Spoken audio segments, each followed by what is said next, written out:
ಕೈಲಾಸಗಾಕ್ಬಿಡ್ತೀವಿ. ಅವ್ರು ಸತ್ತದಾಗಿ ಬೆಳಿಬಹುದು, ದುಷ್ಟತೆಗೆ ದಾಸರಾಗಬಹುದು, ತಮ್ಮ ಬದುಕನ್ನು ನಾಶ ಮಾಡಿಕೊಳ್ಬಹುದು. ಓ ಬನ್ನಿ ಗೆಳೆಯರೇ ಬನ್ನಿ, ವಿಷಯ ತಿಳಿಯಲು ಬನ್ನಿ, ಸರ್ಕಾರದ ಯೋಜನೆ ಅರಿತುಕೊಂಡು ನೀವೆಚ್ಚರಾಗ ಬನ್ನಿ. ಹೆಣ್ಣೊಂದು ಕರೀತಾರೆ, ಶಾಲೆಯೊಂದು ಕರೆದಂತೆ. ಯಾಕಂದ್ರೆ ಹೆಣ್ಣು ಮಕ್ಕಳು ಮನೆಗೆ ಭಾಗ್ಯಲಕ್ಷ್ಮಿ ಇದ್ದಕ್ಕೆ.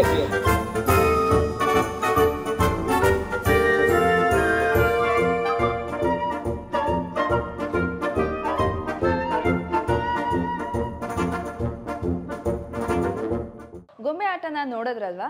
ಸೊ ಹಿಂದೆ ಯಾರ್ಯಾರು ಕೆಲಸ ಮಾಡ್ತಾರೆ, ಯಾರ್ಯಾರು ಇದ್ದಾರೆ ಅಂತ ಇತಿಹಾಸನ ತಿಳ್ಕೊಳ್ಳೋಣ. ಅದಕ್ಕಿಂತ ಮುಂಚೆ ನಾವು ನನ್ನ ಟೀಮ್ ಎಲ್ಲಾನು ಅರಸೀಕೆರೆಗೆ ಬಂದಿದ್ದೀವಿ. ಅಗುಂದ ಅನ್ನೋ ಒಂದು ಊರಿನಲ್ಲಿ ಈ ಒಂದು ಕಾರ್ಯಕ್ರಮ ನಡೀತಾ ಇತ್ತು. ವಾರ್ತಾ ಇಲಾಖೆಯವರು ಈ ಥರ ಒಂದಷ್ಟು ಕಾರ್ಯಕ್ರಮಗಳನ್ನ ಪ್ರತಿಯೊಂದು ಊರಿನಲ್ಲಿ ಹೋಗಿ ಸೋಷಿಯಲ್ ಅವೇರ್ನೆಸ್ನ ಕ್ರಿಯೇಟ್ ಮಾಡ್ತಾರೆ. ಸೊ ಇದರಿಂದ ಇರುವಂಥ ಸೂತ್ರಧಾರ, ಡೈರೆಕ್ಟರ್ ಮತ್ತು ಅವರ ಹಿಸ್ಟ್ರಿ ಮತ್ತು ಅವರು ಏನೇನು ಕಲ್ತಿದ್ದಾರೆ ಆ್ಯಂಡ್ ಯಾವ ರೀತಿ ಅವ್ರ ಅಚೀವ್ಮೆಂಟ್ಸ್ನ ಮಾಡಿದ್ದಾರೆ ಆ್ಯಂಡ್ ನೆಕ್ಸ್ಟ್ ಮುಂದಿನ ಪೀಳಿಗೆಗೆ ಏನು ಹೇಳಬೇಕು ಅಂತ ಆಸೆಗಳಿದೆ ಅಂತ ತಿಳ್ಕೊಳ್ಳೋಣ. Let's meet mister Gunduraj sir. ಆಗಲೇ ಹೇಳಿದ್ನಲ್ಲ, ತುಂಬ ಇಂಪಾರ್ಟೆಂಟ್ ವ್ಯಕ್ತಿನ ಮೀಟ್ ಮಾಡೋದಕ್ಕೆ ಹೋಗ್ತಾ ಇದ್ದೀನಿ ಅಂತ. ಆ್ಯಂಡ್ ಇವಾಗ ನೀವು ಬೊಂಬೆ ಆಟಗಳನ್ನೆಲ್ಲ ನೋಡಿರ್ಬೋದು. ಅದರ ಹಿಂದೆ ಇರುವಂಥ ಸೂತ್ರಧಾರ ಒಬ್ಬರು ಡೈರೆಕ್ಟರ್ ಅಂತ ಇರ್ತಾರಲ್ವ, ಸೊ ಅವ್ರನ್ನ ಮೀಟ್ ಮಾಡೋದಕ್ಕೆ ಬಂದಿದ್ದೀನಿ. Welcome to my channel sir, Gunduraj sir ಅಂತ. ನಮಸ್ತೆ. ನಮಸ್ತೆ. ಸೊ ಇದು ಅವರ 9th generation of puppet shows. So ಅವ್ರ ಬಗ್ಗೆ ಇನ್ನಷ್ಟು ಮಾತಾಡೋಣ. ಸೊ ಅವರಿಂದನೇ ಕೇಳೋಣ ಏನೇನು ಮಾಡ್ತಾಯಿದ್ದಾರೆ, ಹೇಗೆ ಮಾಡಿದ್ರು and how did you achieve so much. ಇನ್ನೊಂದು ಹೇಳಬೇಕು ಅಂತಂದರೆ, ನನ್ನ ರಾಮನ ಸವಾರಿ ಫಿಲ್ಮ್ನಲ್ಲಾಗಿರ್ಬೋದು, ಇಲ್ಲ ಮಾರಿಕೊಂಡವರನಲ್ಲಾಗಿರ್ಬೋದು, ಸೊ ನಮ್ಮ ಫಿಲ್ಮ್ ಇಂಡಸ್ಟ್ರಿನಲ್ಲಿ ಕೂಡ ಸಾಕಷ್ಟು ವರ್ಕ್ ಮಾಡಿದ್ದಾರೆ. ನಮ್ಮ ತಂದೆ ಕೂಡ ಒಳ್ಳೆ ಸ್ನೇಹಿತರು. ಸರ್, ಇವಾಗ ನಾವು ನಿಮ್ಮ ಗೊಂಬೆ ಆಟಗಳನ್ನೆಲ್ಲ ನೋಡಿದ್ವಿ. ಆ್ಯಂಡ್ ಈ ಗೊಂಬೆ ಆಟಗಳು ಇವಾಗ ಆಂಧ್ರ ಪ್ರದೇಶನಲ್ಲಾಗಿರ್ಬೋದು, ಇಲ್ಲ ಕರ್ನಾಟಕದಲ್ಲಾಗಿರ್ಬೋದು, it is very famous from those days. But ಬರ್ತಾ ಬರ್ತಾ ಇದು ಕಡಿಮೆ ಆಗ್ತಾ ಇದೆ. ಸೊ ಹೇಗೆ ಅವೇರ್ನೆಸ್ನ ಕ್ರಿಯೇಟ್ ಮಾಡ್ತಾಯಿರಾ ಆ್ಯಂಡ್ ಇದು ಮಕ್ಕಳು ಯಾಕೆ ಕಲಿಬೇಕು ಈ ಪೊಪ್ಪೆಟ್ ಶೋನ ಅಂತ? ನೋಡಿ, ಬೊಂಬೆ ಆಟ ಏನು ಭಾರತ ದೇಶದಲ್ಲಿ ಹೊಸದಲ್ಲ. ಇದು ಸುಮಾರು ಬೊಂಬೆ ಆಟ ಭಾರತ ದೇಶದಲ್ಲಿ 3,500 ವರ್ಷಗಳ ಇತಿಹಾಸ ಇರುವಂಥ ಒಂದು ಕಲೆ. ಅದರಲ್ಲಿ ರಾಡ್ ಬೊಂಬೆ ಆಟ ಅಂದರೆ ಸೂತ್ರದ ಬೊಂಬೆ ಆಟ, ನಮ್ಮದು ಚರ್ಮದ ಬೊಂಬೆ ಆಟ. ಈಗ ನೀವು ನೋಡಿದ್ರಲ್ಲ, ಈಗ ಇದು ಸೂತ್ರದಲ್ಲಿ ಮಾಡ್ತೀವಿ, ಮತ್ತು ರಾಡ್ ಪಪೆಟ್ ಅಂತ ನಾವು ಮಾಡ್ತೀವಿ. ಇದನ್ನು ಬೊಂಬೆ ಆಟ ಒಂದು ತಲೆತಲಾಂತರದಿಂದ ಇನ್ನೊಬ್ಬರಿಗೆ ಬರ್ತಾ ಇರುವಂಥದ್ದು. ನಾನು ಮೂಲತಃ ತೊಗಲು ಬೊಂಬೆ ಆಟದ ಕಲಾವಿದ. ಅದರಲ್ಲಿ ರಾಮಾಯಣ, ಮಹಾಭಾರತ, ಭಾಗವತ ಇಂಥ ಪುರಾಣ ಕಥೆಗಳನ್ನು ಇಟ್ಟುಕೊಂಡು ಸಾವಿರಾರು ಪ್ರಸಂಗಗಳನ್ನು ನಾನು ಮಾಡ್ತೇವೆ. ನಾವು 9ನೇ ತಲೆಮಾರಿನಿಂದ ನಮ್ಮ ತಾತ ಮುತ್ತಾತಂದ್ರು ಮಾಡ್ತಾಯಿದ್ರು, ನಾನು ಮಾಡ್ಕೊಂಬರ್ತಾ ಇದ್ದೀನಿ. ಈಗ ನನ್ನ ಮಕ್ಕಳು ಮಾಡ್ತಾ ಇದ್ದಾರೆ, ನನ್ನ ಮೊಮ್ಮಕ್ಕಳು ಕಲಿತಾ ಇದ್ದಾರೆ. ಈಗ ನನ್ನ ಮೊಮ್ಮಕ್ಕಳು ಇಲ್ಲಿ ಕೆಲಸ ಮಾಡ್ತಾ ಇದ್ದಾರೆ ಇದರಲ್ಲಿ. ಇದು ಯಾಕೆ ಕಲಿಬೇಕು ಅಂತಂದರೆ, ಒಂದು ಮೊಟ್ಟ ಮೊದಲದಾಗಿ ನಮ್ಮ ಸಂಸ್ಕೃತಿ. ಎರಡನೇದೇನು ಅಂದರೆ, ನೀವು ಬಹುಬೇಗ ಇನ್ನೊಬ್ಬರಿಗೆ ತಲುಪುವಂಥ ಮಾಧ್ಯಮ ಬೊಂಬೆ ಆಟ. ನಿಮಗೆ ಏನು ಅನಿಸುತ್ತೋ ಅದನ್ನು ಒಂದು ಬೊಂಬೆ ಇಟ್ಕೊಂಡು ನೀವು ಅದರ ಮೂಲಕವಾಗಿ ಜನರಿಗೆ ತಕ್ಷಣ ಹೇಳಲಿಕ್ಕೆ ಸಾಧ್ಯ ಆಗ್ತದೆ.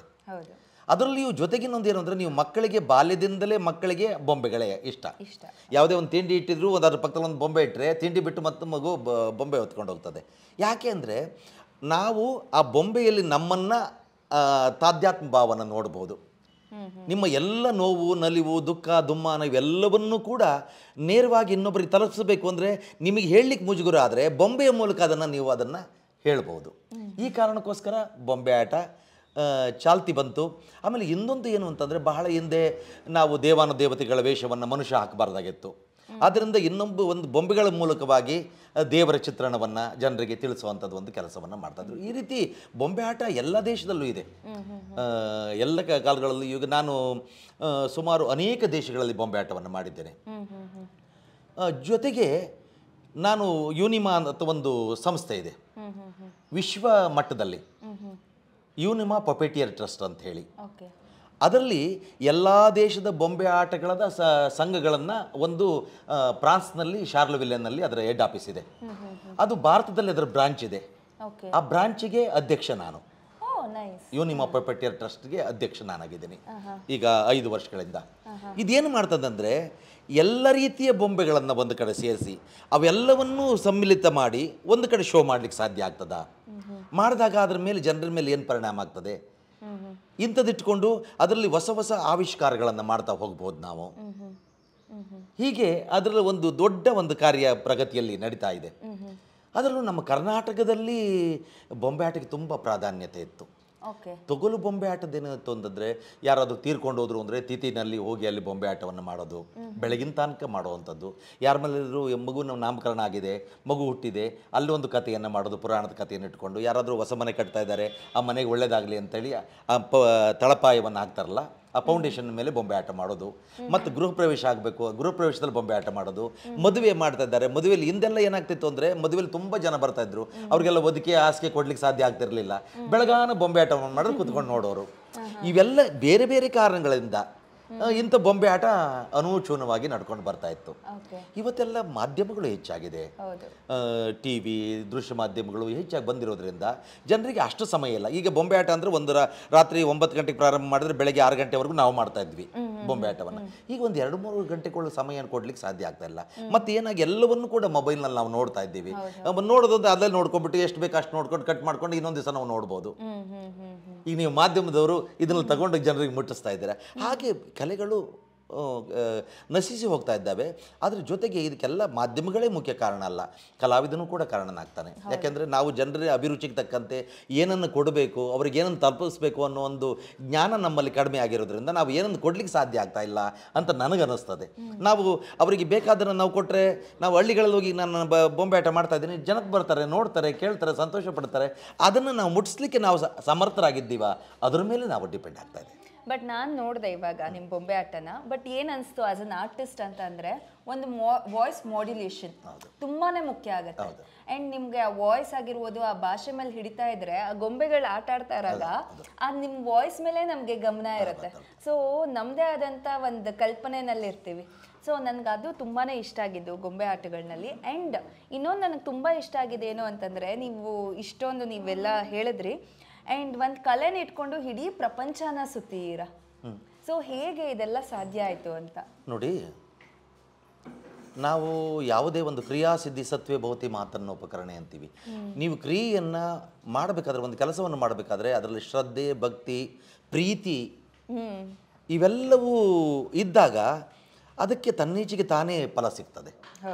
ಯಾಕೆಂದರೆ ನಾವು ಬಾಲ್ಯದಿಂದ ಕೇವಲ ಇದೊಂದು ಕಲೆಯನ್ನು ನಾನು ಮಾಡ್ತಾ ಇಲ್ಲ, ಎಲ್ಲ ರೀತಿ ಕಲೆಯನ್ನು ನಾನು ಮೂಲತಃ ಬೊಂಬೆ ಆಟ, ತೊಗಲು ಬೊಂಬೆ ಆಟ ನನ್ನ ಜೀವ. ನಾನು ಅದ್ರ ಬಗ್ಗೆ ಬಹಳ ನನ್ನ ತಂದೆಯವ್ರಿಗೆ ಹೇಳ್ಕೊಟ್ಟಿದ್ದನ್ನು ನಾನು ಹಳ್ಳಿಗಳಿಗೆ ಇವತ್ತು ಸಾವಿರಾರು ಪ್ರೋಗ್ರಾಮ್ಗಳನ್ನ ಮಾಡ್ತೇನೆ. ನಾನು ಯಾವುದೇ ಬಡತನ ಅನ್ನೋದು ಕೊರತೆ ಇಲ್ಲ ನಮಗೆ, ಇದರಿಂದ ಸಾಕಷ್ಟು ನಾನು ಪಡ್ಕೊಂಡಿದ್ದೇನೆ ನಾನು. ಆದ್ದರಿಂದ ಅದರ ಜೊತೆಗೆ ನಾವು ಇನ್ನೊಂದು ಏನು ಮಾಡ್ತೇನೆ ನಾನು, ಈಗ ನೀವು ಡಾಲ್ ಪಪೆಟ್ ನೋಡಿದ್ರಿ, ಡಾಲ್ ಪಪೆಟ್ಟಿಂದ ಮಾಡ್ಬೋದು. ಇದ್ರ ಜೊತೆಗೆ ನಾನು ಆ ಸಮಯ ಇದ್ದಾಗ ಕೀರ್ತನೆ ಮಾಡ್ತೇನೆ, ಹರಿಕತೆ. ಭದ್ರಗಿರಿ ಅಚ್ಯುತದಾಸರು, ಗುರುರಾಜ ನಾಯ್ಡು ಅವರ ಶಿಷ್ಯ ನಾನು. ಅವರೊಟ್ಟಿಗೆ ನಾನು ಹೋಗಿ ಹರಿಕತೆ ಮಾಡ್ತೇನೆ. ಅದಿಲ್ಲವ ನಾನು ಟ್ರೆಡಿಷನಲ್ ಡ್ರಾಮಾಗಳನ್ನು ಹಳ್ಳಿಗಳಿಗೆ ಹೋಗಿ ಡ್ರಾಮಾ ಕಳಿಸಿ ಡ್ರಾಮಾಗಳನ್ನು ಮಾಡಿಸ್ತೇನೆ. ಇದೆಲ್ಲ ಮುಗಿದಾಗ ಕೃಷಿ ಮಾಡ್ತೇನೆ. ನಿಮಗೆ ಎಲ್ಲವನ್ನೂ ನೀವು ಇಟ್ಕೊಂಡಾಗ, ಎಲ್ಲದರಲ್ಲೂ ಕೂಡ ತೊಡಗಿಸ್ಕೊಂಡಾಗ, ನಿಮ್ಮ ಸಮಯವನ್ನು ಅದಕ್ಕೆ ವಿನಿಯೋಗ ಮಾಡಿಸ್ಕೊಂಡು ಹೋದಾಗ ನಿಮಗೆ ಗೊತ್ತಾಗ್ತಾ ಹೋಗ್ತದೆ ಯಾವುದು ಎಷ್ಟನ್ನು ಮಾಡಿದರೆ ನಾವು ಎಷ್ಟು ನಿಮಗೆ ಫಲ ಸಿಗ್ತದೆ ಅಂತ ಗೊತ್ತಾಗೋಗ್ತದೆ. ಈಗ ಬೊಂಬೆ ಆಟವಾಗಲಿ ಯಾವುದೇ ಆಗಲಿ ಕಲೆ ಅಂತ ಅಂದರೆ ಅದನ್ನು ಹೆಚ್ಚು ಆಸಕ್ತಿಯನ್ನು ಇಟ್ಕೊಂಡು ನಮ್ಮ ಪೂರ್ವಿಕರು ಏನು ಹೇಳಿದ್ರು, ಹೇಗೆ ಮಾಡ್ತಾಯಿದ್ರು, ನಾವು ಜನರಿಗೆ ಬೇಗ ತಲುಪಲಿಕ್ಕೆ, ಅವ್ರ ಹತ್ರಕ್ಕೆ ಹೋಗಲಿಕ್ಕೆ ನಾವು ಏನನ್ನು ಮಾಡಿದ್ರೆ ಸಾಧನೆ ಆಗ್ತದೆ, ಅದರ ಮೇಲೆ ನಾವು ಪ್ರಯತ್ನ ಪಟ್ಟರೆ ಖಂಡಿತ ನಾವು ಯಶಸ್ವಿ ಆಗ್ತೀವಿ. ಸೊ ಈ ನಾಟಕಗಳಿಗೂ ಪಪೆಟ್ ಶೋಗೂ ಏನು ಡಿಫ್ರೆನ್ಸು? ನಾಟಕಗಳಿಗೆ ಏನಾಗ್ತಂದರೆ, ನಾಟಕ ನಿರ್ದಿಷ್ಟವಾದ ಡೈಲಾಗ್ಗಳ ಮೇಲೆ ನಡೀತದೆ. ಒಂದು ನಿರ್ದಿಷ್ಟವಾದ ಒಂದು ಕಥೆಯ ಅಂದ್ರವನ್ನು ಇಟ್ಕೊಂಡು ಅದರ ಮೂಲಕವಾಗಿ ಏನು ಡೈಲಾಗ್ಗಳನ್ನ ಬರೆದಿರ್ತಾರೆ ಅದನ್ನು ಮಾತ್ರ ನಾವು ಹೇಳ್ತಾ ಹೋಗ್ಬೇಕಾಗ್ತದೆ. ಬೊಂಬೆ ಆಟದಲ್ಲಿ ಆಗಲ್ಲ. ನಿಮ್ಮ ಸಾಮರ್ಥ್ಯ ಎಷ್ಟಿದೆಯೋ, ಎಷ್ಟು ಅಧ್ಯಯನ ಮಾಡಿದಿರೋ ನೀವು, ಎಷ್ಟು ವಿಷಯಗಳು ಗೊತ್ತಿದೆಯೋ ನಿಮಗೆ, ಇದರ ಮೇಲೆ ನೀವು ಅದನ್ನು ಬೆಳೆಸ್ತಾ ಹೋಗ್ಬೋದು ಡೈಲಾಗ್ಗಳನ್ನ. ಇದು ವ್ಯತ್ಯಾಸ. ಸೊ ಈ ಥರ ಎಲ್ಲ ಹಳ್ಳಿಗಳಿಗೂ ಹೋಗ್ಬಿಟ್ಟು ಮಾಡ್ತೀರಾ ಇಡೀ ಕಡೆ? ಇಲ್ಲ, ಕೆಲವು ಪಂಚಾಯತಿಗಳನ್ನು ಕೊಟ್ಟಿದ್ದಾರೆ ವಾರ್ತಾ ಇಲಾಖೆಯಿಂದ. ಅಂದರೆ ಸರ್ಕಾರ ಕೂಡ ಮಾಡಿರುವಂಥ 5 ಗ್ಯಾರಂಟಿ ಯೋಜನೆಗಳನ್ನು ಇಟ್ಕೊಂಡು ಜನರಿಗೆ ಅದು ಎಷ್ಟು ಮಟ್ಟಿಗೆ ತಲುಪ್ತಾಗ ಅದನ್ನು ಸದುಪಯೋಗ ಆಗ್ತಾ ಇದೆಯಾ, ಅವರಿಗೆ ಇದ್ರ ಬಗ್ಗೆ ಮನವರಿಕೆ ಮಾಡಿಕೊಡ್ಬೇಕು ನಾವು.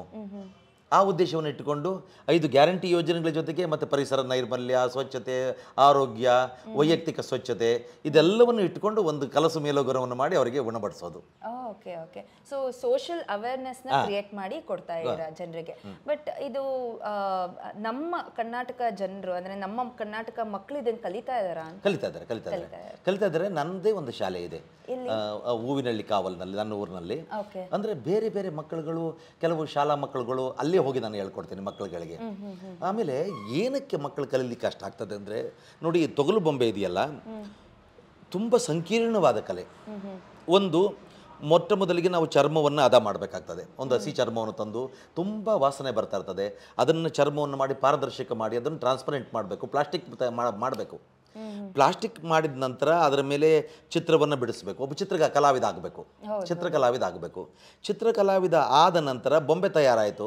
ಆಮೇಲೆ ನೀವು ಸ್ಕ್ರಿಪ್ಟ್ ಮಾಡ್ಕೋಬೇಕು, ಒಬ್ಬ ಸಾಹಿತಿ ಆಗಬೇಕು. ಸಾಹಿತಿ ಆದಮೇಲೆ ನೀವು ಹಾಡುಗಾರಿಕೆ ಕಲಿಬೇಕು, ಒಬ್ಬ ಸಂಗೀತಗಾರನಾಗಬೇಕು. ಆಮೇಲೆ ಇಂಟ್ರೂಮೆಂಟ್ಸ್ ನುಡ್ಸೋದು ಕಲ್ತ್ಕೋಬೇಕು. ಇದೆಲ್ಲ ಆದಮೇಲೆ ಒಂದು ರಂಗ ಸಜ್ಜಿಕೆ ಸಿದ್ಧತೆ ಮಾಡಿಕೊಂಡು ನೀವು ಅದನ್ನು ಡೈಲಾಗ್ ಹೇಳಬೇಕು. ಇಷ್ಟೆಲ್ಲ ಪರಿಕರಗಳನ್ನು ಇಟ್ಕೊಂಡು ಒಂದು ಏನು ಇಷ್ಟೆಲ್ಲ ಸಮ್ಮಿಶ್ರವಾದ ಕಲೆಯನ್ನು ಯಾರು ಕಲೀಲಿಕ್ಕೆ ಬರೋದಿಲ್ಲ. ಯಾಕೆಂದರೆ ನೀವು ಬರೀ ಚಿತ್ರವನ್ನು ಬಿಡಿಸಿದ್ರೆ ಸಾಕು, ನೀವು ಒಬ್ಬ ಒಳ್ಳೆ ಕಲಾವಿದರಾಗೋದ್ರಿ ಅಲ್ವಾ? ಆರ್ಟಿಸ್ಟ್ ಅಂತ ನಿಮ್ಗೆ ಕರೀತಾರೆ ಚಿತ್ರಕಲಾವಿದನ. ಒಬ್ಬ ಒಳ್ಳೆ 4 ಹಾಡುಗಳನ್ನ ಇಟ್ಕೊಂಡು ವೇದಿಕೆ ಮೇಲೆ ಆಡಿದ್ರೆ ಅವನ ಒಬ್ಬ ಒಳ್ಳೆ ಗಾಯಕ ಆಗೋದಾ? ಸಾಕು, ಅದು ಸಾಕು. ಇದಾಗದಾಗ ಏನಾಗ್ತದೆ ಅಂದರೆ ತುಂಬ ಶ್ರಮ ಬೇಕು. ನಮಗೇನಂತಂದರೆ ನಾನು 5 ವರ್ಷದ ಹುಡುಗನಿಂದ ಇದರೊಳಗೆ ಪ್ರವೇಶ ಮಾಡಿದನು, ಈಗಾಗಲೇ 64 ವರ್ಷ. 5 ವರ್ಷದಿಂದ ನಾವು ನಮ್ಮ ತಂದೆಯ ಜೊತೆ ಕಲಿತು ನಿರಂತರ ಆಡಿ ಅದರ ಮೇಲೆ ಒಂದು ಪ್ರಭುತ್ವವನ್ನು ಸಾಧಿಸಲಿಕ್ಕೆ ಇನ್ನೂ ಸಾಧ್ಯ ಆಗಿಲ್ಲ ನಮಗೆ. ಅದರ ಒಂದು ವರ್ಷ 2 ವರ್ಷ 6 ತಿಂಗಳು ಕಲ್ತ್ಕೊಂಡ ತಕ್ಷಣ ನಾನು ಅದು ಪ್ರಭುತ್ವ ಸಾಧಿಸ್ತೀನಿ ಅಂತ ಅಂದ್ರೆ ಸಾಧ್ಯ ಆಗೋದಿಲ್ಲ. ಏನೋ ಅದರೊಳಗಿರುವಂಥ ಗ್ರಾಮರ್ ಇರ್ತದೆ, ಏನೋ ವಿಶೇಷವಾದಗಳಿರ್ತದೆ, ಅದನ್ನು ಯಾವ ರೀತಿ ನಾವು ಕೊಡಬೇಕು ಅನ್ನೋದು ಪ್ರತಿನಿತ್ಯ ನಾವು ಅಭ್ಯಾಸ ಮಾಡ್ತಿದ್ರೆ ಗೊತ್ತಾಗ್ತದೆ. ಸೊ ಇದಕ್ಕೆ ಕೋರ್ಸ್ ಪೀರಿಯಡ್ ಅನ್ನೋದೇನೂ ಇಲ್ಲ. ಸೊ ಕಲಿತಾ ಫಸ್ಟ್ ಅಂದ್ರೆ ನೀವು ಇವಾಗ ಶಾಲೆಗಳಿಗೆ ಹೋಗ್ತಿರಲ್ವಾ, ಸೊ ಎಷ್ಟು ದಿನದ ಕೋರ್ಸ್ ತರ ಮಾಡ್ತೀರಾ? ನಾವು 15 ದಿವಸ, 1 ತಿಂಗಳು. ಓಕೆ. ಸೊ ಒಂದು ರಂಗ ಶಿಬಿರ ತರ ಮಾಡ್ಕೊಂಡು ಒಂದು 15 ದಿನದಿಂದ ಒಂದು 20 ದಿನ, ಆ 20 ದಿನದಲ್ಲಿ ಆ ಮಗುಗೆ ಇಷ್ಟ ಆದ್ರೆ ಮತ್ತೆ ಕಂಟಿನ್ಯೂ ಮಾಡಬಹುದು. Okay okay okay. ಆಮೇಲೆ ಜೊತೆಗೆ ಬೇರೆ ದೇಶದವರು ಬರ್ತಾರೆ. ಈಗ ಮೊನ್ನೆ ತಾನೇ ನನ್ನ ಶಾಲೆಗೆ ಕೆನಡಾದಿಂದ ಬಂದ ತಿಜಿಕಿ ಅಂತ ಒಬ್ಬಳು ಆಕೆ ಬಂದಿದ್ರು, ಆಮೇಲೆ ಕಿಮ್ ಅಂತ ಒಬ್ರು ಬಂದಿದ್ರು. ಅವರು ಬಂದು ಕಲಿತಾರೆ, ಇಲ್ಲೇ ಬಂದು ಕಲಿತಾರೆ ಅವರು. ಓಕೆ. ಸೊ ಅವರು ಇಂಡಿಯನ್ ಕಲ್ಚರ್ದು ಕಲಿತಾರ? ಇಲ್ಲ, ಹೌದು, ಇಂಡಿಯನ್ ಕಲ್ಚರ್ ಕಲಿತಾರೆ. ಆದರೆ ಏನಾಗ್ತದೆ ಅಂದರೆ ಅಂಥವ್ರು ಬಂದಾಗ ನಾನು ಏನು ಮಾಡ್ತೇನೆ, ನಂತರ ವಿಡಿಯೋ ಇದೆ ಕೊಡ್ತೀನಿ, ಬೇಕಾದ್ರೆ ಕ್ಲಿಪ್ಪನ್ನು ಕೊಡ್ತೀನಿ ನಾನು ನಿಮಗೆ. ಅವರು ಬಂದಾಗ ನಾನು ಏನು, ಈಗ ಜಪಾನ್ನವ್ರು ಬಂದು ಅಭ್ಯಾಸ ಮಾಡಿದ್ದಾರೆ ನನ್ನ ಹತ್ರ, ಜಪಾನ್ನವರು, ಅಮೆರಿಕದವರು ಬಂದು ಅಭ್ಯಾಸ ಮಾಡಿದ್ದಾರೆ. ನಾನು ಅಮೆರಿಕಕ್ಕೆ ಹೋಗಿ ಅಲ್ಲಿ ಮಕ್ಕಳಿಗೆ ಕಲಿಸಿದ್ದೀನಿ ನಾನು. ಅವ್ರಿಗೆ ಬಂದು ಏನಾಗ್ತದೆ ಅಂದರೆ ಅವರು ಬಂದಾಗ ನಾವು ಅವರ ಸಂಸ್ಕೃತಿಯನ್ನು ಯೋಚನೆ ಮಾಡ್ಕೋತೀವಿ ನಾವು. ಯಾಕೆಂದರೆ ನಮ್ಮ ಸಂಸ್ಕೃತಿಯನ್ನು ನಮ್ಮ ಸಂಸ್ಕೃತಿ ನಿಮಗೆ ಗೊತ್ತಿರ್ತದೆ, ಅದರ ಆಳ ಆಗಲೆಲ್ಲ ನಮಗೆ ಗೊತ್ತಿರ್ತದೆ. ಆದರೆ ಹೊಸದಾಗಿ ಬಂದವ್ರಿಗೆ ಅವ್ರಿಗೇನು ಗೊತ್ತಿರೋದಿಲ್ಲ. ಆದ್ದರಿಂದ ನಾನೇನು ಮಾಡ್ತೀನಿ, ಅಲ್ಲಿಯೇ ಜಾನಪದ ಕಥೆಗಳಿದಾವಲ್ಲ. ಈಗ ನಾನು ಮೊನ್ನೆ ಆ ತಿಜಿಕಿ ಬಂದಾಗ ನಾನು ಆಕೆ ಕೇಳಿದೆ, ನಿಮ್ಮ ದೇಶದಲ್ಲಿ ಕೆನಡಾದಲ್ಲಿ ಏನೇನು ಕಥೆಗಳನ್ನು ಮಾಡ್ತೀರಾ? ಸರ್, ಇಂತಿಂಥ ಕಥೆಗಳನ್ನು ಮಾಡ್ತೀವಿ, ಒಂದು ಹುಟ್ಟು ಸಾವು ಬದುಕು ಇಂಥದ್ದು ಕಥೆಯನ್ನು ಇಟ್ಕೊಂಡು ಒಂದು ಜಾನಪದ ಕಥೆ ಮಾಡ್ತೀವಿ. ಯಾವ ಮುಖಾಂತರ ಆಕೆ ಕೈಲಿ ಬೊಂಬೆ ಮಾಡಿಸ್ದೆ, ಒಂದು ಪಿನಿಕ್ಸ್ ಬಗ್ಗೆ ಒಂದು ಕತೆ ಮಾಡಿಸ್ದೆ. ಪಿನಿಕ್ಸ್ ಅದು 5,000 ವರ್ಷ ಬದುಕಿರ್ತದೆ, 500 ವರ್ಷ ಬದುಕಿರ್ತದೆ. ಅದು ಮತ್ತೆ ಬೆಂಕಿಯಲ್ಲಿ ಬಿದ್ದು ಮತ್ತೆ ಮರು ಹುಟ್ಟು ಪಡ್ಕೊಳ್ಳುತ್ತೆ. ಆ ಪಿನಿಕ್ಸ್ ಕತೆ ಹೇಳುವಂಥದ್ದು ರೀತಿಯಲ್ಲಿ ಅವಳಿಗೆ ತರಬೇತಿ ಮಾಡಿ ಆ ಕಥೆಯನ್ನು ಅವಳಿಗೆ ಹೇಳ್ಕೊಟ್ಟೆ. ಆಕೆ ತಯಾರು ಮಾಡಿದ್ಲು, ತುಂಬ ಅದ್ಭುತವಾಗಿ ಮಾಡ್ತಾ ಅವಳಿಗೆ. ಹೀಗೆ ಆಯಾಯ ದೇಶದವರು ಬಂದರೆ ಅಲ್ಲಲ್ಲಿ ಜಾನಪದ ಕಲೆಗಳನ್ನ ಇಟ್ಟುಕೊಂಡು ನಾವು ಮಾಡ್ತೇವೆ. ಓಕೆ. ಸೊ ಇವಾಗ ಇನ್ನೊಂದೇನು ಅಂತಂದರೆ, ನೀವು ಹೇಳಿದ್ರಿ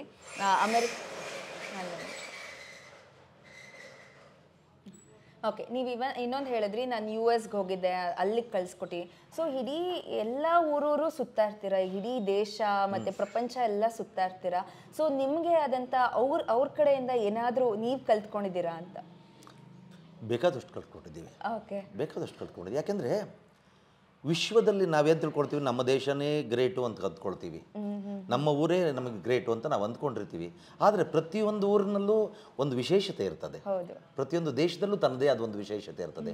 ಅಲ್ಲಿಯ ಒಂದು ವೈವಿಧ್ಯತರವಾದ ಒಂದು ಸಂಸ್ಕೃತಿ ಮತ್ತು ಜೊತೆಗೆ ಒಂದು ಕಲೆಗೆ ಅವರು ಮಾಡಿರುವಂಥ ಒಂದು ಸಾಧನೆಗಳಿರ್ತವೆ. ಲೈಟಿಂಗ್ಸ್ ಆಗಿರ್ಬೋದು, ವೇಷಭೂಷಣಗಳಾಗಿರ್ಬೋದು, ಅದು ತಕ್ಷಣ ನಾವು ಏನನ್ನು ಕೊಡ್ಲಿಕ್ಕೆ ಸಾಧ್ಯ ಆಗ್ತದೆ ಅದನ್ನು ಗಮನಿಸಿರ್ಬೋದು. ಇವೆಲ್ಲವನ್ನು ಕೂಡ ನಾವು ಕೆಲವು ಕಲಿಬೇಕಾಗ್ತದೆ. ಮತ್ತೆ ಅದನ್ನು ಸರಕನ್ನು ನಾವು ತಂದು ನಮ್ಮ ದೇಶಕ್ಕೆ ಕೊಡಬೇಕಾಗತ್ತೆ, ನಮ್ಮ ಜನರಿಗೆ ಕೊಡಬೇಕಾಗತ್ತೆ. ಅಂಥದ್ದನ್ನು ಬಹಳ ನಿರಂತರ ನಮ್ಮ ಕಲಿಕೆ, ಕೇವಲ ಒಂದು ದೇಶದ ಒಂದು ಜನದದ್ದಲ್ಲ, ಎಲ್ಲ ಜನರ ಎಲ್ಲ ಬದುಕಿನ ಎಲ್ಲ ರೀತಿಯನ್ನು ಇಟ್ಕೊಂಡಾಗ ಮಾತ್ರ ನೀವು ಒಂದು ಕಲೆಯನ್ನು ಕೊಡ್ಲಿಕ್ಕೆ ಸಾಧ್ಯ ಆಗ್ತದೆ. ಅದರಲ್ಲೂ ಜಾನಪದ ಕಲೆ, ಬೊಂಬೆ ಆಟಕ್ಕೆ ಎಷ್ಟು ಸರಕಾದರೂ ಸಾಕಾಗೋದಿಲ್ಲ. ಇವಾಗ ನಿಮ್ಮ ಹತ್ರ ಕಲಿಬೇಕು ಅಂತಂದ್ರೆ ನಿಮ್ಗೆ ಕಾಂಟ್ಯಾಕ್ಟ್ ಹೇಗೆ ಮಾಡ್ಬೋದು? ಇಲ್ಲ, ನಮ್ಮ ಊರಿಗೆ ಬಂದ್ರೆ ಉಚಿತವಾಗಿ ಹೇಳ್ಕೊಡ್ತೀವಿ ನಾವು. ಊಟ ತಿಂಡಿ ಕೊಟ್ಟು ಹೇಳ್ಕೊಡ್ತೀವಿ, ಬನ್ನಿ. ಊಟ ತಿಂಡಿ ಕೊಟ್ಟು ಹೇಳ್ಕೊಡ್ತೀವಿ. ಸೊ ಯಾವ ವರ್ಗ ಎಲ್ಲರೂ ನಾನು ಬರ್ಬೋದು ಖಂಡಿತ. ಸೊ ವಯಸ್ಸಿನ ಲಿಮಿಟ್ ಇಲ್ಲ. Okay okay. ಸೊ ಊಟನೂ ನೀವೇ ಕೊಡ್ತೀರಾ, ಶೆಲ್ಟರು ನೀವೇ ಕೊಡ್ತೀರಾ, ಎಲ್ಲ ನೀವೇ ಕೊಡ್ತೀರಾ. ಪ್ರಯಾಣಕ್ಕೆ ನಮ್ಮ ಜೊತೆ ಬೊಂಬೆ ಆಟಕ್ಕೂ ಕರ್ಕೊಂಡು ಹೋಗ್ತೀವಿ ನಿಮ್ಮನ್ನ. So nice. ಸೊ ನೀವು ಅಷ್ಟೇ ಬರ್ಬೇಕಾಗಿರೋದು, ಮತ್ತೆ ನಿಮ್ಮ ಆಸಕ್ತಿ, ಬೇಸಿಕ್ಲಿ ನೀವು ಇಷ್ಟಪಟ್ಟು ಕಲಿಬೇಕಷ್ಟೇ. ಓಕೆ ಸರ್, ನಾನು ಕೇಳ್ಪಟ್ಟಂಗೆ ನಿಮಗೆ ಸಾಕಷ್ಟು ಅವಾರ್ಡ್ಗಳು ಬಂದಿದೆ. ಸೊ ನಿಮ್ಮ ಅವಾರ್ಡ್ ನೀವೇ ಹೇಳ್ಬಿಡಿ, ಯಾವ ಅವಾರ್ಡ್ ಗೆದ್ದಿದ್ದೀರಾ? ಇಲ್ಲ, ಅಂದರೆ ಅವಾರ್ಡ್ಗಳು ಅಂತಂದರೆ ಅದೆಲ್ಲ ಮನುಷ್ಯನನ್ನು ಒಂದು ಕುಬ್ಜನನ್ನಾಗಿ ಮಾಡ್ತದೆ ಅವಾರ್ಡ್ಗಳು, ನಿಜವಲ್ಲೂ. ಯಾಕೆಂದರೆ ನಮಗಿಂತ ದೊಡ್ಡ ದೊಡ್ಡ ಮಹನೀಯರಿದ್ದಾರೆ, ಅವರೆಲ್ಲ ಯಾವುದನ್ನು ತಗೊಂಡ್ರೆ ಹೊರಟೋಗ್ಬಿಟ್ರು. ನಮಗೆ ಸಿಕ್ಕಿದೆ. ನನಗೆ ಭಾಗ್ಯ ಏನು ಅಂತಂದರೆ, ನಾನು 2009ರಲ್ಲಿ ಭಾರತ ದೇಶವನ್ನು ಪ್ರತಿನಿಧಿಸಿದೆ. ನಾನು, ನನ್ನ ಶ್ರೀಮತಿ ದಾಕ್ಷಾಯಿಣಿ ಮತ್ತು ನನ್ನ ಮಗಳು ನಾವು ಎಲ್ಲ ಹೋಗಿ ನಾವು ಭಾರತ ದೇಶವನ್ನು ಪ್ರತಿನಿಧಿಸಿ ಕೊರಿಯಾ ದೇಶದಲ್ಲಿ 64 ದೇಶದ ಕಾಂಪಿಟೇಷನ್ ಅದು. ಅದರಲ್ಲಿ ಗೇಮ್ ಆಗಿ ಶಾಡೋ ಪ್ಲೇ ಕೂಡ ಒಂದು ಗೇಮ್ ಇದೆ ಅಲ್ಲಿ. ಓಕೆ, ಜಸ್ಟ್ ಲೈಕ್ ಒಲಿಂಪಿಕ್ಸ್ ಎಲ್ಲ ಸೇಮ್ ಒಲಿಂಪಿಕ್. ಆ ಗೇಮ್ನಲ್ಲಿ ನಾನು ಭಾರತ ದೇಶವನ್ನು ಪ್ರತಿನಿಧಿಸಿ ಭಾರತಕ್ಕೆ ಬೆಳ್ಳಿ ಪದಕವನ್ನು ಗೆದ್ಕೊಂಡ್ಬಂದ್ವಿ ನಾವು. Wow, congratulations. ಓಕೆ ಸರ್, ಇವಾಗ ನಾನು ನಿಮ್ದು ಇನ್ನೊಂದು ಆಮೇಲೆ ಇದಾದ ನಂತರ ಕರ್ನಾಟಕ ಸರ್ಕಾರದ ಕರ್ನಾಟಕ ಜಾನಪದ ಮತ್ತು ಯಕ್ಷಗಾನ ಅಕಾಡೆಮಿ ಅವಾರ್ಡ್ ಆಗಿದೆ, ನಾಟಕ ಅಕಾಡೆಮಿ ಅವಾರ್ಡ್ ಆಗಿದೆ, ಸಾಹಿತ್ಯ ಪರಿಷತ್ತಿಂದ S K Karim Khan award ಆಗಿದೆ, ಮತ್ತೆ ಜಾನಪದ ಪರಿಷತ್ ಅವಾರ್ಡ್ ಆಗಿದೆ, ಮತ್ತೆ ರಂಗ ಸಂಗೀತ ಪರಿಷತ್ ಅವಾರ್ಡ್ ಆಗಿದೆ, ಮತ್ತೆ ಸಂಘ ಸಂಸ್ಥೆಗಳು ಕೊಟ್ಟಿರುವಂಥ ಅವಕ್ಕೆಲ್ಲ ನಾವು ಆಭಾರಿಗಳಾಗಿದ್ದೇವೆ. ನನ್ನ ಪುಣ್ಯ, ನಾನು ಆ್ಯಕ್ಚುಲಿ ನಿಮ್ಮ ಜೊತೆ ಕೂತ್ಕೊಂಡು ಈ ಥರ ಇಂಟರ್ವ್ಯೂ ಮಾಡ್ತಾ ಇರೋದು. ಇನ್ಫ್ಯಾಕ್ಟ್ ವಾರ್ತಾ ಇಲಾಖೆನಲ್ಲಿ ಇಂಟರ್ವ್ಯೂ ಕೊಟ್ಟಿದ್ದೀರಾ, ನ್ಯಾಷನಲ್ ಜಿಯೋಗ್ರಫಿ ಚಾನೆಲ್ ಕೊಟ್ಟಿದ್ದೀರಾ, ಇವಾಗ ನನ್ನ ಚಾನೆಲ್ಗೆ ಇಂಟರ್ವ್ಯೂ ಕೊಟ್ಟಿದ್ದೀರಾ. ತುಂಬಾ ಥ್ಯಾಂಕ್ಸ್ ಸರ್, ನಿಮ್ಮ ಈ ಒಂದು ಅಮೂಲ್ಯವಾದ ಟೈಮ್ ನನ್ನ ಜೊತೆ ನನ್ನ ವೀಕ್ಷಕರಿಗೆ ಇದ್ರ ಬಗ್ಗೆ ತಿಳಿಸ್ಕೊಟ್ಟಿದ್ದಕ್ಕೆ. ನನ್ನ ಹೆಸರು ಗುಂಡುರಾಜು ಅಂತ ಹೇಳಿ, ಹಾಸನ ತಾಲೂಕಿನ ಹೂವಿನಹಳ್ಳಿ ಕಾವಲಿನಲ್ಲಿ ನಾನು ವಾಸ ಮಾಡ್ತೇನೆ. ನನ್ನ ಮೊಮ್ಮಗ ಸಮರ್ಥ ಅಂತ ಹೇಳಿ, ನನ್ನ ಹಿರಿಯ ಶ್ರೀಮತಿ ದಾಕ್ಷಾಯಿಣಿ ಅಂಥೇಳಿ, ಇನ್ನೊಬ್ಬ ಶ್ರೀಮತಿ ಇದ್ದಾರೆ, ಅವರು ಊರಲ್ಲಿದ್ದಾರೆ, ಇವತ್ತು ಬಂದಿಲ್ಲ. ಅವರು ನನ್ನೊಟ್ಟಿಗೆ ಸಾಕಷ್ಟು ಪ್ರೋಗ್ರಾಮ್ಗಳನ್ನು, ಸಾವಿರಾರು ಪ್ರೋಗ್ರಾಮ್ ಮಾಡಿದ್ದಾರೆ, ಜೊತೆಲಿ ನಾವೆಲ್ಲ ಒಟ್ಟಿಗೆ ಮಾಡ್ತೇವೆ. ಪ್ರಭಾವತಿ ಅಂತ ಹೇಳಿ, ನನ್ನ ಹಿರಿಯ ಮಗ ವೇಣುಗೋಪಾಲ್ ಅಂಥೇಳಿ, ನನ್ನ ಹಿರಿಯ ಸೊಸೆ ಶೋಭಾ ರಾಣಿ ಅಂಥೇಳಿ, ನನ್ನ ಮೊಮ್ಮಗಳು ಅರ್ಪಿತಾ ಅಂಥೇಳಿ. ಸೊ ಇವರು ಇಷ್ಟು ಜನನೂ ಬೊಂಬೆ ಆಟ ಆಡ್ತಾರೆ, ಬೊಂಬೆ ಆಟ ಮಾಡ್ತಾರೆ. ಇನ್ನೂ ನನ್ನ ಇನ್ನೊಬ್ಬ ಮಗ ಇದ್ದಾನೆ, ಆತ ಮಿಲಿಟ್ರಿನಲ್ಲಿದ್ದ, ಮತ್ತು ಆತ ಬಂದು ಬೊಂಬೆ ಆಟ ಕಲ್ತ್ಕೊಂಡು ಬೊಂಬೆ ಆಟ ಮಾಡ್ತಾನೆ, ಈಗ ವ್ಯವಸಾಯದಲ್ಲಿದ್ದಾನೆ ಈಗ, ದರ್ಶನ್ ಅಂತ ಹೇಳಿ. ಇನ್ನೊಬ್ಬ ಮಗಳು MSc ಮುಗಿಸ್ಕೊಂಡು BEd ಮಾಡಿಕೊಂಡು ಕುಣಿಗಲ್ನಲ್ಲಿ ಲೆಕ್ಚರಾಗಿ ಕೆಲಸ ಮಾಡ್ತಾ ಇದ್ದಾಳೆ. ಅವಳು ಇಂಗ್ಲೀಷ್ನಲ್ಲೆಲ್ಲ ಬೊಂಬೆ ಆಟ ಮಾಡ್ತಾಳೆ. ಮತ್ತು ಇನ್ನೊಬ್ಳು ಟೀಚರ್ ಇದ್ದಾಳೆ, ಆಕೆನೂ ಬೊಂಬೆ ಆಟ ಮಾಡ್ತಾಳೆ. ಇನ್ನೊಬ್ಳು ಟೀಚರ್ ಇದ್ದಾಳೆ, ಅವಳು ಮಾಡ್ತಾಳೆ. ಇಡೀ ಕುಟುಂಬ ನಮ್ಮದು, ಇಡೀ ಕುಟುಂಬ. ನಾನು ಅದನ್ನೇ ನೋಡ್ತಾ ಇದ್ದೆ, ಯಾವುದೋ ಒಂದು ವಿಡಿಯೋ ನೋಡಿದೆ, ನಿಮ್ಮ ತಂದೆ ತಾಯಿನೂ ಗೊಂಬೆ ಆಟ ಆಡ್ತಾ 7 ತಲೆಮಾರುಗಳ ಅಲ್ಲ 9 ತಲೆಮಾರುಗಳಿಂದ ಮಾಡ್ಕೊಂಡ್ ಬಂದಿದ್ದೀವಿ. ನನಗೆ 7 ತಲೆಮಾರು, ನಾನು 8, 9. Okay okay. ಗೊಂಬೆ ಆಟ ಆಡೋದಕ್ಕೆ ಇಷ್ಟನಾ? ನಾನು ಕಲ್ಸ್ಕೊಡ್ತೀಯ ಇವಾಗ? ಡ್ರಾಯಿಂಗ್ ಎಲ್ಲ ಮಾಡ್ತಾನೆ. Okay okay okay. ಸೊ ಅದರಿಂದ ಎಲ್ಲ ಕುಟುಂಬ, ನಮ್ಮ ಕುಟುಂಬ ಎಲ್ಲ, ತಮ್ಮ ಕಿರಿ ಸೊಸೆನೂ ಕೂಡ ವರಲಕ್ಷ್ಮಿ ಅಂತ ಇದ್ದಾಳೆ, ಆಕೆನೂ ಕೂಡ ಬೊಂಬೆ ಆಟ ಮಾಡ್ತಾಳೆ. ಸರ್, ಮಕ್ಳಿಗೆ ಕಲ್ಸ್ಕೊಡ್ಬೋದು, ಅದೋಕೆ, ಬಟ್ ಸೊಸೆದಿರು ಕಲಿತಾ ಇರಲ್ಲ, ಹೆಂಗೆ? ಇಲ್ಲ, ಆ ಕುಟುಂಬದಿಂದ ಬಂದವ್ರೆ ಅವರು ಕೂಡ, ಆ ಕುಟುಂಬದಿಂದ ಬಂದವ್ರೆ ಅವರು. ಆಮೇಲೆ ಅದ್ರದ್ದು ಒಂದು ಸ್ವಲ್ಪ ಇರ್ತದಲ್ಲ, ಅರಿವು ಇರ್ತದಲ್ಲ, ಅದನ್ನ ಬೇಗ ಅದಕ್ಕೆ ಜಾಯಿನ್ ಆಗ್ಬಿಡ್ತಾರೆ. ಅಂದ್ರೆ ನಾವು ತೋರಿಸ್ಕೊಂಡಿರ್ಬೇಕಂದ್ರೆ ಹೊಸ ಹೊಸ ಕಥೆಗಳನ್ನು ಇಟ್ಕೊಂಡು ಮಾಡೋವಂಥದ್ದು. ಯಾಕೆಂದರೆ ಈಗ ನೋಡಿ ಇವೆಲ್ಲ ಈ ಡಾಲ್ ಪೊಪೆಟ್ ಇವೆಲ್ಲ ಇದೆಯಲ್ಲ, ಇವೆಲ್ಲ ಸಾಮಾನ್ಯವಾದ ಕಲೆಗಳು. ಅಂದರೆ ನೀವು ಡಾಲ್ನಲ್ಲಿ ಇಟ್ಕೊಂಡು ನೀವೇನನ್ನು ಹೇಳ್ಬೇಕು ಅಷ್ಟನ್ನು ಹೇಳ್ಬೇಕು ಸಾಧ್ಯ. ಆ ತೊಗಲು ಬೊಂಬೆ ಇದೆಯಲ್ಲ ಅದ್ರಲ್ಲಿ ವಿಶೇಷವಾದ, ನೀವು ಇನ್ನಾವಲ್ಲಾರು ನಮ್ಮ ಮನೆಗೆ ಬಂದಾಗ ನೀವು ಬನ್ನಿ, ತೊಗಲು ಬೊಂಬೆ ಆ ವೈಭವ ನೀವು ನೋಡಿರೋಂಥದ್ದು ಎಷ್ಟು ಅದ್ಭುತವಾಗಿದೆ. ನಾನು ಅದನ್ನೇ ನಿಮ್ಮ ವಸಂತ ಅವ್ರಿಗೆ ಹೇಳಿದೆ, ನಾನು ಬನ್ನಿ ಹಳ್ಳಿಗಳಿಗೆ ಬಂದಾಗ ರಾತ್ರಿ ವೇಳೆಯಲ್ಲಿ ಬರಬೇಕು. ಓಕೆ, ರಾತ್ರಿ ವೇಳೆಯಲ್ಲಿದ್ದಾಗ ಆ ತೊಗಲು ಬೊಂಬೆ ಆಟದ ಅದರ ಸೊಗಸನ್ನು ನೀವು ಕಾಣಲಿಕ್ಕೆ ಸಾಧ್ಯ ಆಗ್ತದೆ. ಆ ರಾಕ್ಷಸರು, ದೇವತೆಗಳು ಇವೆಲ್ಲವೂ ಕೂಡ ಜನರಿಗೆ ಏನಾಗ್ತದೆ ಅಂತಂದರೆ, ಆ ಮಕ್ಕಳಿಗೆ ಪರದೆಯ ಹಿಂದೆ ಬೊಂಬೆಗಳು ಬಂದರೆ ಅದರ ನೆರಳು ಕಾಣಿಸ್ತಾ ಇರ್ತದೆ. ಆ ನೆರಳು ಕಾಣಿಸಿದಾಗ ಯಾವುದೋ ಒಂದು ಭ್ರಮಾಲೋಕಕ್ಕೆ ತಗೊಂಡು ಹೋಗ್ತಾ ಇದ್ದೀವಿ ನಾವು ಅಂತ ಅನ್ಸ್ಕೊಳ್ತದೆ ಮಕ್ಕಳಿಗೆ. ಇವೆಲ್ಲ ನೇರ ಕಾಣ್ತದೆ, ಅದಲ್ಲ, ಅದರೊಳಗೆ ಮಾಯದಿಂದ ಎಲ್ಲೋ ಬಂದಂಗೆ ಕಾಣ್ತದೆ. ಅದು ತುಂಬ ಅದ್ಭುತವಾಗಿರ್ತದೆ. ಸೊ ಇವಾಗ ಒಂದು ಗೊಂಬೆ ಈಗ ಅರ್ಥ ಮಾಡ್ಕೊಳ್ಬೇಕು.